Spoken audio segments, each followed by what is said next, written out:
Boa noite. Vamos então assim nesses instantes, nos serenando, nos acalmando, vamos todos procurando imaginar a figura de Jesus no fundo dos nossos pensamentos. Vamos nos imaginando no salão da casa de Fabiano e assim vamos agradecendo a Deus por mais um dia em que estamos juntos e vamos louvando ao Pai também por tudo quanto Ele nos proporciona. Pai nosso que estais no céu, santificado seja o vosso nome. Venha a nós o vosso reino, seja feita a vossa vontade, assim na terra como no céu. O pão nosso de cada dia nos dai hoje. Perdoa, Pai, as nossas dívidas, assim como nós devemos perdoar aos nossos devedores. Não nos deixeis cair em tentação, mas livrai-nos do mal. Que assim seja, graças a Deus e graças a Jesus. Então hoje nós vamos começar aqui, com um novo capítulo do Evangelho segundo o Espiritismo, é o capítulo 25, Buscai e achareis. E aí a gente vai fazer aqui nós vamos fazer a leitura evangélica e vamos fazer algumas reflexões a respeito das passagens evangélicas que falam sobre ajuda-te e o céu te ajudará. Então, no Evangelho de Mateus, assim está registrado: Pedi e dar-se-vos-á, buscai e achareis, batei e abrir-se-vos-á,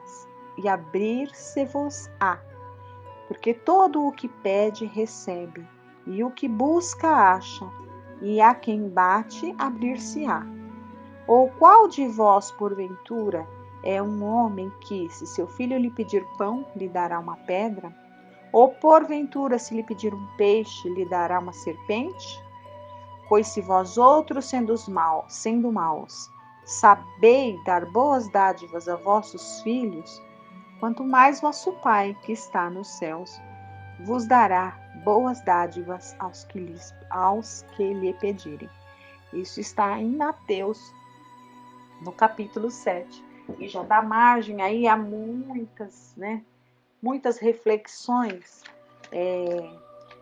porque quando a gente fala ajuda-te, o céu te ajudará, é a mesma coisa que a gente dizer buscar e achareis, bater e abrir-se-vos-á. Então sempre tem uma ação condicionada a um resultado, Então é o mesmo que dizer faça o que você tem que fazer, que as coisas acontecerão, um resultado vai ser produzido. Bem como, se você também não fizer nada, um resultado também surgirá dessa inércia, Então a gente tem que ter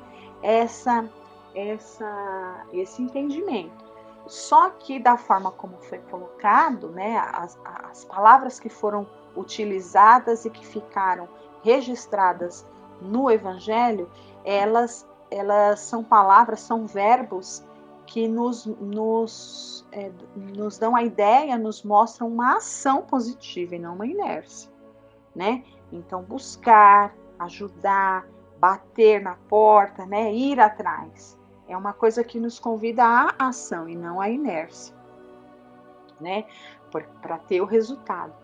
E essa nossa ação, a inércia já seria a inércia, a falta de ação já é um mal, A nossa ação propriamente dita, ela pode ser uma ação positiva ou pode ser uma ação negativa também, Então, vai gerar consequência da mesma forma, Então, a gente faz aqui algumas observações, Daí a gente já consegue entender que essa passagem do Evangelho, ela está intimamente ligada, ela guarda particularidade ali muito estreita com duas leis de Deus, basicamente. A primeira que está evidente é a lei do trabalho, ou seja, o resultado vai existir segundo a sua ação. Ação no sentido, trabalho, aquilo que vai ser feito, Então,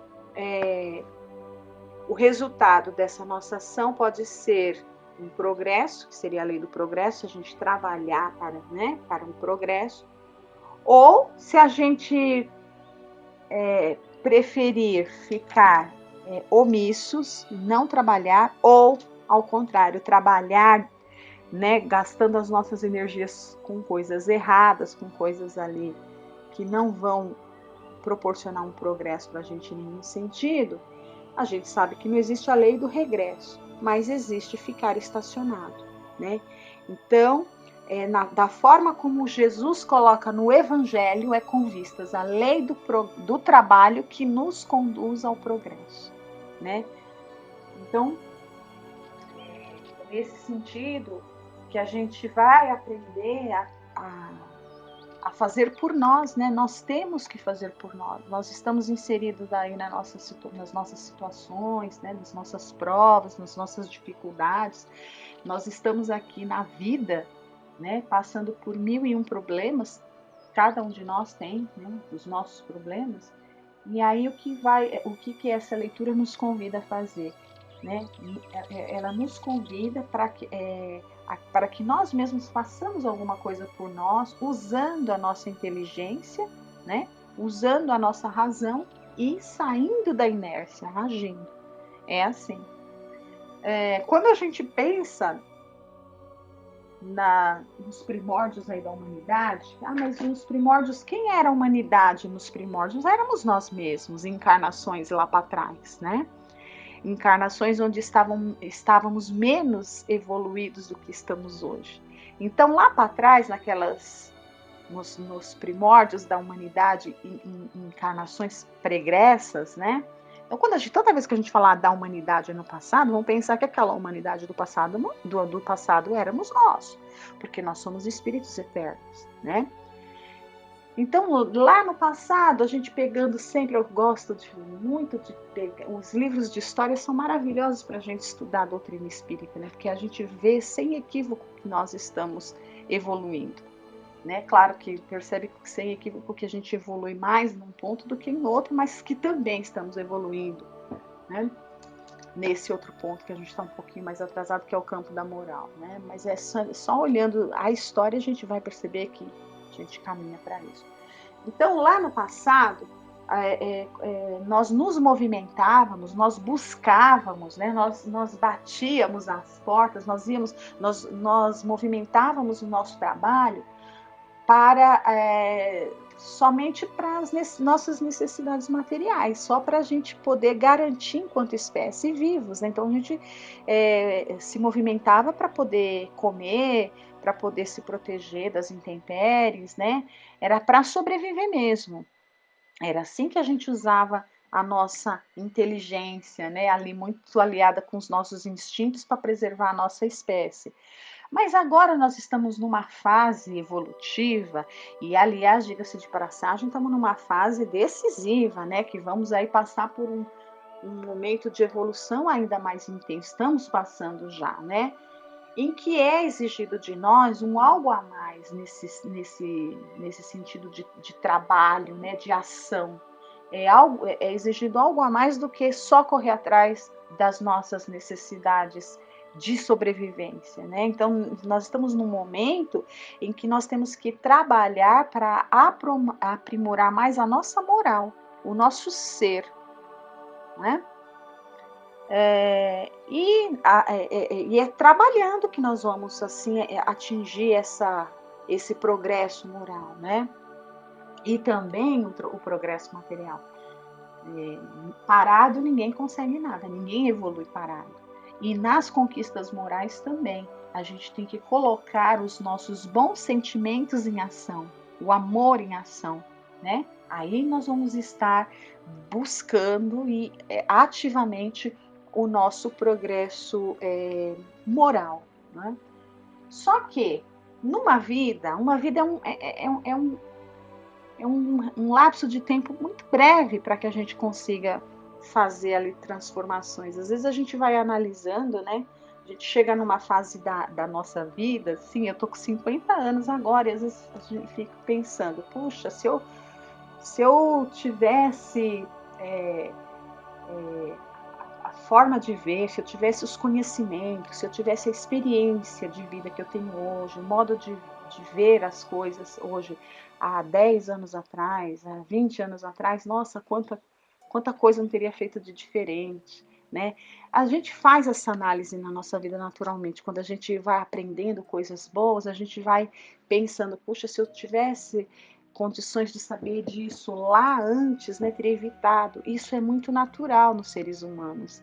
Então daí a gente depreende que uma vida, às vezes, não é tempo suficiente para a gente fazer uma transformação moral. E olhando a história, vendo os livros de história, a gente vai vendo que é tudo muito gradual e lenta essa evolução, né? Ou seja, uma vida não seria possível para que a gente conseguisse empreender, né, esforço suficiente para essa evolução necessária, né? Então, daí a razão, a lógica nos mostra que se uma vida não é suficiente, temos que ter outras vidas para a gente sempre recomeçar do ponto em que nós paramos na vida passada, né? Então, a reencarnação é o que vai, é a chave, que é o que vai mostrar para a gente com certeza como que se encadeia essa coisa do trabalho que nos conduz ao aperfeiçoamento material e moral, né, ao progresso. Então, uma vida é muito curta para realizar esse progresso. Então, a reencarnação é que vai, né, vai nos proporcionando ali ocasiões para a gente ir se moldando o nosso caráter, mudando a nossa moral através do trabalho, né, através da nossa boa vontade e tudo mais, né? Então, olha, aqui no Evangelho, só para resumir rapidamente tudo isso que eu falei, né? Aqui no Evangelho fala, não dá para a gente ler tudo, então vamos pegar as partes principais aqui. Então, é dito aqui no Evangelho, ó, as necessidades do corpo sucedem às necessidades do espírito, né? Então, antes a gente só trabalhava com vistas à sobrevivência, né? As necessidades materiais. Após o alimento material, ele necessita do alimento espiritual. É assim que o homem passa da selvageria à civilização, ou seja, evoluímos materialmente, né? Dessa maneira. Trabalhando. E mais para frente, olha só no Evangelho, se Deus tivesse liberado o homem do trabalho físico, seus membros seriam atrofiados. Se o livrasse do trabalho intelectual, seu espírito permaneceria na infância, nas condições instintivas do animal. Eis porque ele fez do trabalho uma necessidade e lhe disse: busca e acharás, trabalha e produzirás, e desta maneira serás filho das tuas obras, terás o mérito da sua realização e será recompensado segundo o que tiveres feito. Ou seja, tudo corre por nossa conta, né? Então, nós vamos colher o fruto do nosso bom trabalho, assim como vamos colher o fruto do nosso mau trabalho e também vamos colher o fruto da nossa inércia. Sempre vai correr por nós, né? Por nossa conta. Então, olha, pelo nosso trabalho, pela nossa boa vontade, nós vamos fazer o quê? Nós vamos atrair os bons espíritos que vêm nos auxiliar, nos inspirando aquilo que a gente precisa. Então, se eu trabalho, né, e se eu tenho uma boa vontade, se eu me coloco na condição de querer o melhor, naturalmente eu vou atrair bons espíritos que vão me inspirar e vão me auxiliar naquilo que eu preciso, né? Naquilo que nós mais precisamos para essa evolução, para esse progresso, que é o quê? Coragem, né? Precisamos ter coragem, porque a gente sabe que vem lutas aí pela frente. Fé, que é o quê? A certeza de que fazendo o que tem que ser feito, o futuro bom está garantido, é a certeza inabalável disso.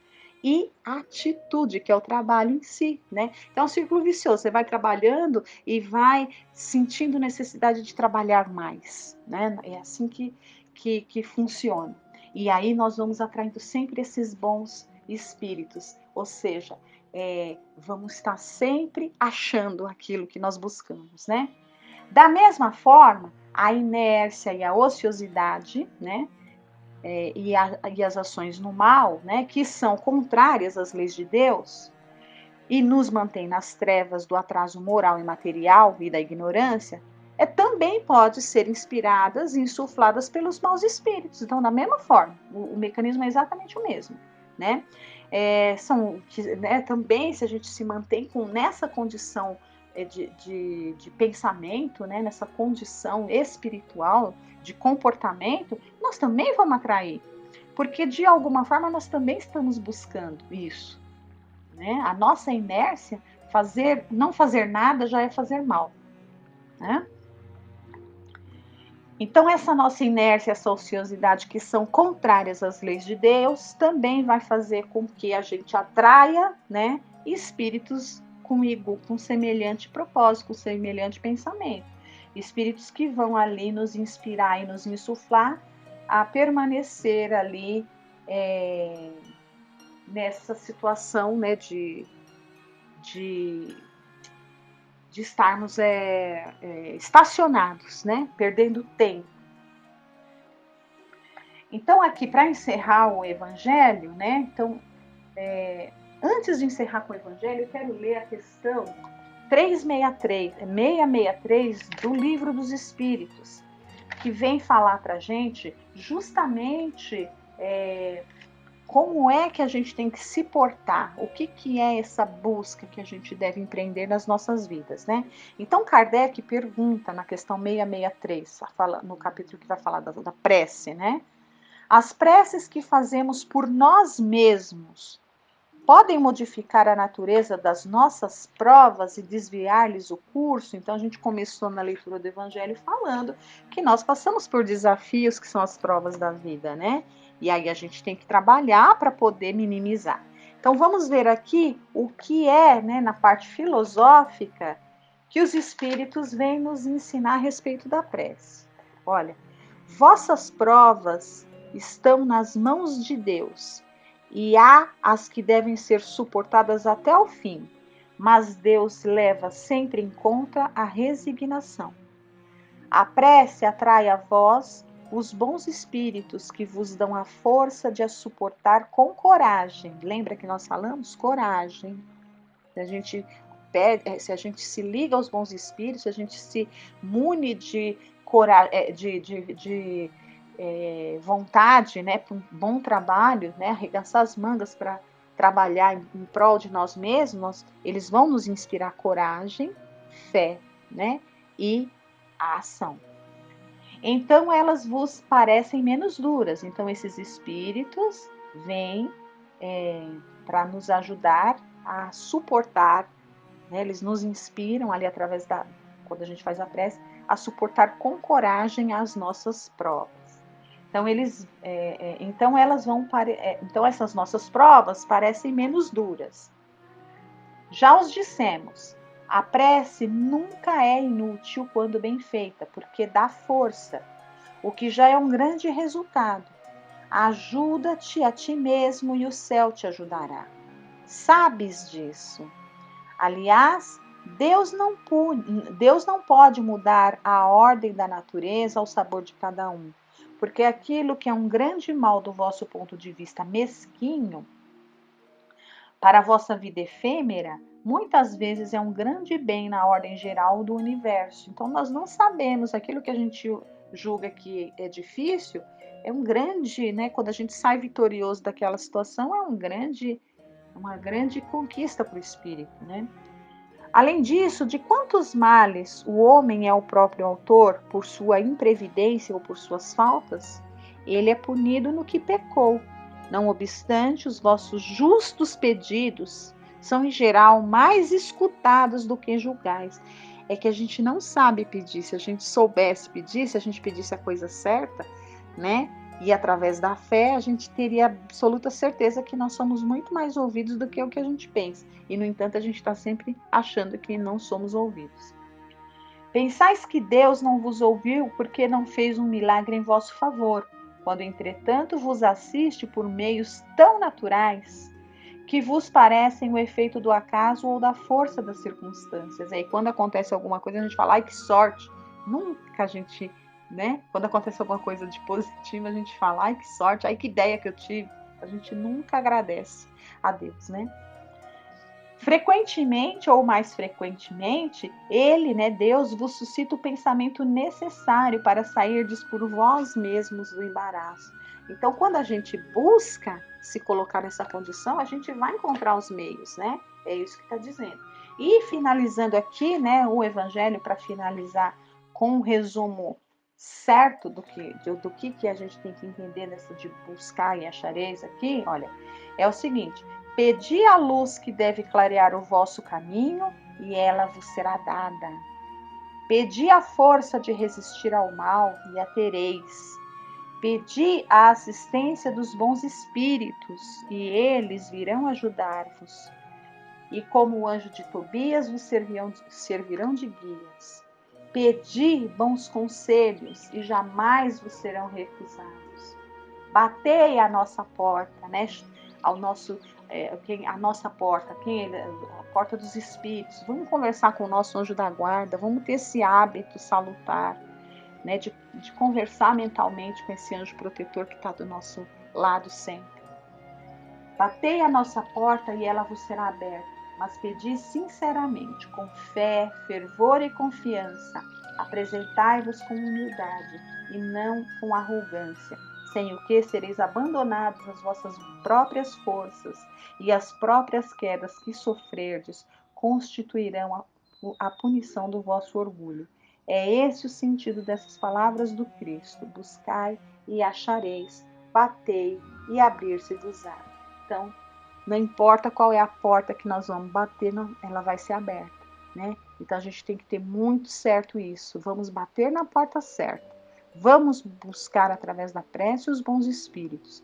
Permanecer na ociosidade, na inércia, ou permanecer num modo de pensamento contrário às leis de Deus, também vai fazer com que a gente seja ouvido, e portas terríveis nesse sentido também se abrirão para nós. Então, conscientes disso, né, que a gente possa fazer sempre as melhores escolhas e trabalhar para o futuro melhor em favor de nós mesmos, né? Então, que Jesus esteja conosco. Nós vamos ficar agora com a segunda parte, Livro dos Espíritos. Boa noite a todos.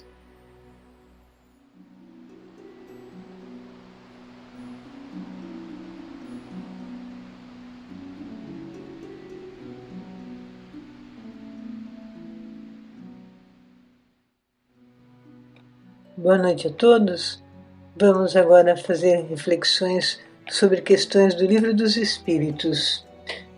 Vamos ver, estamos na parte 3 do Livro dos Espíritos, que fala sobre as leis morais, no capítulo 2, que fala sobre a lei de adoração. Continuando o item 4, que fala sobre a prece. Dando continuidade pela questão 661. Pode-se pedir eficazmente a Deus o perdão das faltas? Resposta. Deus sabe discernir o bem e o mal. A prece não oculta as faltas. Aquele que pede a Deus o perdão de suas faltas não obtém se não mudar de conduta. As boas ações são a melhor prece, porque os atos valem mais do que as palavras. Na oração do Pai Nosso dizemos: perdoai as nossas dívidas, assim como nós perdoarmos os nossos devedores. Foi Jesus quem nos ensinou essa prece, e por ela aprendemos que precisamos perdoar primeiro para depois merecermos o perdão de Deus. Também, como merecermos o perdão de Deus se não perdoamos os nossos semelhantes? Afinal, se pensarmos bem, veremos que não somos perfeitos e, portanto, erramos também. É verdade que Deus nos perdoa sempre, pois nos dá oportunidade de renovação. Porém, precisaremos reparar o erro. Não há uma só maneira de reparar, mas ela é necessária. A consciência daquele que erra não se liberta enquanto não sente que reparou. A pessoa que prejudicou, que nós prejudicamos, pode até ter nos perdoado, mas, se eu errei, não me sentirei bem enquanto não sentir que reparei aquele erro. E então pedimos a Deus provas, né, semelhantes a que criamos para o outro. Mas não será preciso reparar da pior maneira, pois a modificação íntima e a prática da caridade pode amenizar a prova. Questão 662. Pode-se orar utilmente pelos outros? Resposta. O espírito daquele que ora está agindo pela vontade de fazer o bem. Pela prece, atrai a ele os bons espíritos que se associam ao bem que deseja fazer. Então, sempre é útil orar pelo bem de outros. Eles recebem auxílio que necessitam e aquele que ora também recebe amparo. Agora, lendo o comentário de Kardec. Possuímos em nós mesmos, pelo pensamento e a vontade, um poder de ação que se estende muito além dos limites de nossa esfera corpórea. A prece por outros é um ato dessa vontade. Se for ardente e sincera, pode chamar os bons espíritos em auxílio daquele por quem pedimos, a fim de lhe sugerirem bons pensamentos e lhe darem a força necessária para o corpo e a alma. Mas, ainda nesse caso, a prece do coração é tudo e a dos lábios não é nada. No Evangelho segundo o Espiritismo, no capítulo 27, no item 9, podemos ler sobre a prece. A prece é uma invocação, mediante a qual o homem entra pelo pensamento em comunicação com o ser a quem se dirige. Pode ter por objeto um pedido, um agradecimento ou uma glorificação. Podemos orar por nós mesmos ou por outrem, pelos vivos ou pelos mortos. As preces feitas a Deus escutam-nas os espíritos incumbidos da execução de suas vontades. As que se dirigem aos bons espíritos são reportadas a Deus. Quando alguém ora a outros seres que não a Deus, falo recorrendo a intermediários, a intercessores, porquanto nada sucede sem a vontade de Deus. Bom, mas não é só com as preces que recebemos o auxílio. Também podemos ser merecedores do auxílio através do nosso devotamento e a nossa abnegação. Vejamos sobre isso também no Evangelho segundo o Espiritismo, no capítulo 6, no item 8. O devotamento e a abnegação são uma prece contínua e encerram um ensinamento profundo. A sabedoria humana reside nessas duas palavras.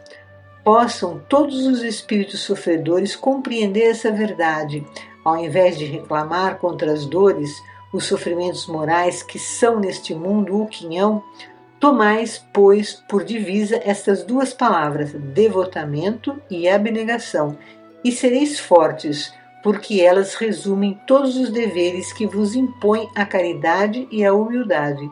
O sentimento do dever cumprido vos dará o repouso do espírito e a resignação. O coração bate melhor, a alma se asserena e o corpo não tem mais desfalecimento, porque o corpo sofre tanto mais quanto o espírito está profundamente atingido. Como a prece atua? Vou ler no Evangelho segundo o Espiritismo, agora no capítulo 19, no item 5. O poder da fé recebe uma aplicação direta e especial na ação magnética. Por ela, o homem age sobre o fluido, agente universal, lhe modifica as qualidades e lhe dá uma impulsão, por assim dizer, irresistível. Por isso, aquele que, a um poder fluídico normal, junta uma fé ardente, pode, apenas pela vontade dirigida para o bem, operar esses fenômenos estranhos de cura e outros que outrora passariam por prodígios e que não são, todavia, senão as consequências de uma lei natural. Tal o motivo pelo qual Jesus disse aos seus apóstolos: se não curaste, é que não tinhais a fé. Questão 663. As preces que fazemos por nós mesmos podem modificar a natureza das nossas provas e desviar-lhes o curso? Resposta: vossas provas estão nas mãos de Deus, e há as que devem ser suportadas até o fim, mas Deus leva sempre em conta a resignação. A prece atrai a vós os bons espíritos, que vos dão a força de as suportar com coragem. Então elas vos parecem menos duras. Já o dissemos, a prece nunca é inútil, quando bem feita, porque dá força, o que já é um grande resultado. Ajuda-te a ti mesmo e o céu te ajudará, tu sabes disso. Aliás, Deus não pode mudar a ordem da natureza ao sabor de cada um, porque aquilo que é um grande mal, do vosso ponto de vista mesquinho, para a vossa vida efêmera, muitas vezes é um grande bem na ordem geral do universo. Além disso, de quantos males o homem é o próprio autor, por sua imprevidência ou por suas faltas. ele é punido pelo que pecou. Não obstante, os vossos justos pedidos são, em geral, mais escutados do que julgais. Pensais que Deus não vos ouviu, porque não fez um milagre em vosso favor, quando, entretanto, vos assiste por meios tão naturais que vos parece um efeito do acaso ou da força das coisas. Frequentemente, ou mais frequentemente, ele vos suscita o pensamento necessário para sairdes por vós mesmos do embaraço. Então a resposta dos Espíritos já está bem clara, não é? As nossas preces são sempre ouvidas, temos o auxílio que precisamos pela prece, mas isso não quer dizer que conseguiremos o que pedimos, mas o que precisamos, o que é melhor para nós. Há provas que podem ser atenuadas, mas outras não. Porém, as preces fortalecem a nossa alma para vencer os obstáculos com mais determinação, com mais leveza. E podemos receber a ajuda de maneira tão natural que nem pensamos ser a resposta às nossas orações. Questão 664. É inútil orar pelos mortos e pelos espíritos sofredores? E nesse caso, como podem as nossas preces lhes proporcionar consolo e abreviar os sofrimentos? Têm elas o poder de fazer dobrar-se a justiça de Deus? Observação: essa resposta que eu vou ler foi dada por São Luís. A prece não pode ter o efeito de mudar os desígnios de Deus, mas a alma pela qual se ora experimenta alívio, porque é um testemunho de interesse que se lhe dá e porque o infeliz é sempre consolado quando encontra almas caridosas que compartilham as suas dores. De outro lado, pela prece provoca-se o arrependimento, desperta-se o desejo de fazer o necessário para se tornar feliz. É nesse sentido que se pode abreviar a sua pena, se do seu lado ele contribui com a sua boa vontade. Esse desejo de melhora, excitado pela prece, atrai para o espírito sofredor os espíritos melhores, que vêm para esclarecê-lo, consolá-lo e dar-lhe esperanças. Jesus orava pelas ovelhas transviadas. Com isso vos mostra que sereis culpados se nada fizerdes pelos que mais necessitam. Na questão 320 do Livro dos Espíritos, eu vou ler: os espíritos são sensíveis à saudade dos que os amavam na terra? Resposta: muito mais do que podeis julgar. Essa lembrança aumenta-lhe a felicidade se são felizes, e se são infelizes, serve-lhes de alívio. Então vemos nessas duas questões que os espíritos são beneficiados pelas boas lembranças. Se orarmos por um espírito em sofrimento, as vibrações amorosas que emitimos lhes trazem alívio e consolações. Isto pode ajudar a ganhar forças para se renovar, para renovar seus pensamentos e voltar-se para Deus. Questão 665. Que pensar da opinião que rejeita a prece pelos mortos por não estar prescrita nos evangelhos? Resposta: o Cristo disse aos homens: amai-vos uns aos outros. Essa recomendação implica também a de empregar todos os meios possíveis de testemunhar afeição aos outros, sem entrar, entretanto, em nenhum detalhe sobre a maneira de atingir o objetivo. Se é verdade que nada pode desviar o Criador de aplicar a justiça inerente a Ele mesmo a todas as ações do Espírito, não é menos verdade que a prece que lhes dirigis em favor daquele que vos inspira afeição é para este um testemunho de recordação que não pode deixar de contribuir para aliviar os seus sofrimentos e o consolar, desde que ele revele o mais leve arrependimento, e somente então será socorrido, mas isso não o deixará jamais esquecer que uma alma simpática se ocupou dele e lhe dará a doce crença de que essa intercessão lhe foi útil. Disso resulta necessariamente, de sua parte, um sentimento de afeição por aquele que lhe deu essa prova de interesse e de piedade. Dessa maneira, o amor recomendado aos homens pelo Cristo desenvolveu-se e aumentou entre eles, e ambos obedeceram à lei de amor e de união de todos os seres, lei divina que deve conduzir à unidade, objetivo e fim do espírito. Então podemos e devemos orar pelos espíritos sofredores, pelos desencarnados, aqueles que sofrem pelos erros que cometeram. Orando, eles podem se arrepender e renovem os seus pensamentos e se voltem para Deus. Podemos orar pelos criminosos para que se arrependam, pois isso pode auxiliá-lo a mudarem seus pensamentos e atitudes. Questão 666. Podemos orar aos espíritos? Resposta: podemos orar aos bons espíritos, como sendo os mensageiros de Deus e os executores de seus desígnios, mas o seu poder está na razão da sua superioridade e decorre sempre do Senhor de todas as coisas, sem cuja permissão nada se faz. Eis porque as preces que lhes dirigimos só são eficazes se forem agradáveis a Deus. Então podemos orar aos bons espíritos pedindo auxílio, mas o pedido é atendido se está em conformidade com as leis de Deus. O item 5, politeísmo, que é a crença em muitos deuses. Questão 667. Por que o politeísmo é uma das crenças mais antigas e mais espalhadas, se é falsa? Resposta: a ideia de um Deus único só podia aparecer como resultado do desenvolvimento mental do homem.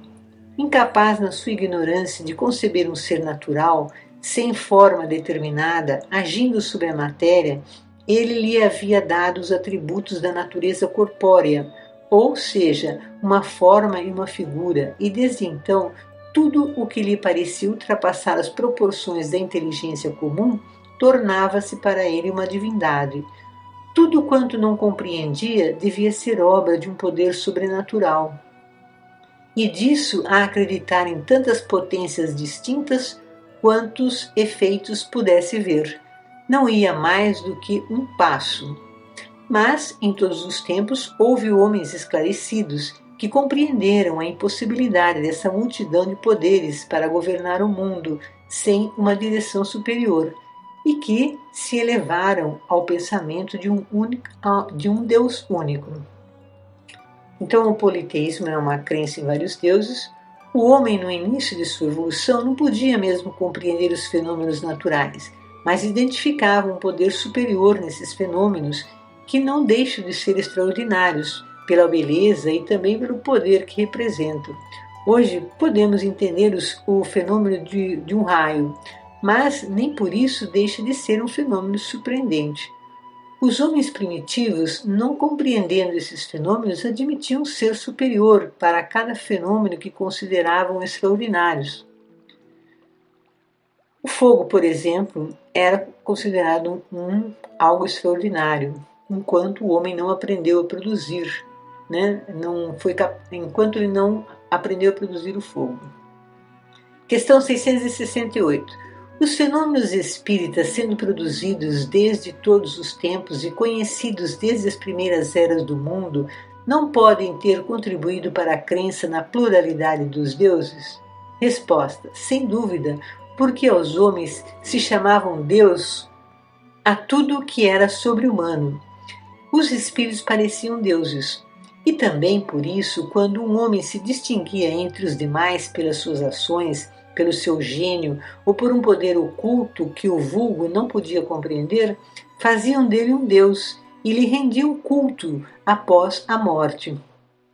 Então aqui nessa questão está sendo colocado que o fato de diferentes espíritos se manifestarem aos homens contribuiu para criar a ideia de que existem vários deuses, mas hoje sabemos que aqueles que eram chamados deuses são as almas de espíritos que se manifestam entre os encarnados, entre nós. Também médiuns com manifestações que chamavam a atenção por sua mediunidade, como aqueles de fenômenos físicos ou aqueles médiuns de premonição. Após a morte deles, eles eram cultuados como deuses. Vejamos o comentário de Kardec sobre esses fenômenos espíritas em épocas remotas. A palavra Deus tinha entre os antigos uma acepção muito extensa.